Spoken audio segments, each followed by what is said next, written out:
अस्सलाम वालेकुम। उम्मीद रखता हूँ कि आप ठीक ठाक होंगे और बेहतर होंगे।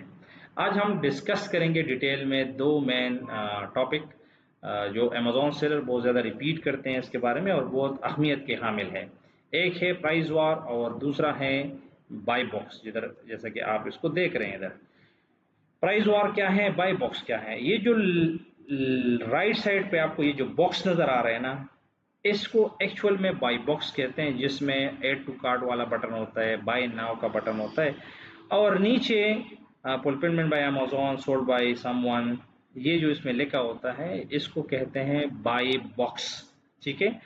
प्राइस वार, जो प्राइसेस की वार्स होती हैं, प्राइस की जंग जो होती है सेलर के दरमियान, जब प्राइस की जंग शुरू होती है, प्राइस लोग कम करते हैं या ज़्यादा करते हैं, ज़्यादातर केसेस में जो कम करते हैं इसको प्राइस वार कहते हैं।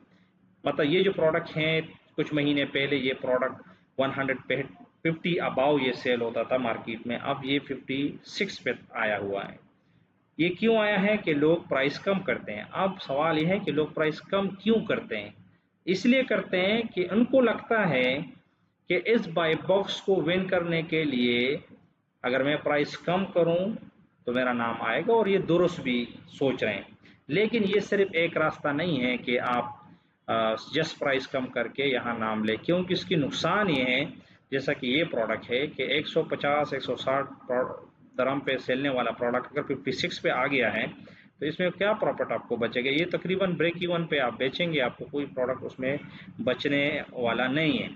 तो तरीका पहले तो आप समझ गए हैं कि प्राइस वार क्या है, कीमती का जो जंग है कीमत का। क्योंकि अगर हम डिस्कस करेंगे, इसके ऊपर मेरा कंप्लीट वीडियो यूट्यूब पे है भी, कि what is the eligibility for winning buy box. Buy box के अंदर ये नाम आने के लिए आपको क्या एलिजिबिलिटी चाहिए? तो उसमें हम कहते हैं कि इन्वेंट्री आपके बराबर हो, आप एफबीए कर रहे हो, आपका जो अकाउंट है वो प्रोफेशनल हो, ठीक है, साथ आपकी प्राइस कंपिटिटिव हो या कम हो, तो आपको बाय बॉक्स मिलेगा। तो लोगों ने यहाँ ज़्यादातर इसी अप्रोच को लिया हुआ है कि प्राइस कम करोगे तो जल्दी बाय बॉक्स मिलेगा, ऑर्डर आएगा और मैं फिर अपने स्टेटस पे शेयर करूंगा कि मैंने अमेज़ॉन का कामयाब सेलर बन गया हूं। लेकिन ये एक अच्छा अप्रोच नहीं है।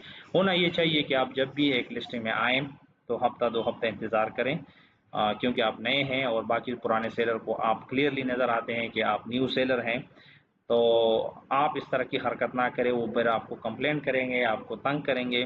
तो मेरे ख्याल में हमने एक मैच्योर सेलर का सबूत देकर अमेज़ॉन पे जब आप काम करेंगे तो आपको कुछ प्रॉफिट भी बनेगा, बचेगा, और लॉन्ग टर्म एक मतलब लॉन्ग टर्म इस बिज़नेस को लेके जाएंगे, आपको अकाउंट के ऊपर इशू भी फिर नहीं आएंगे।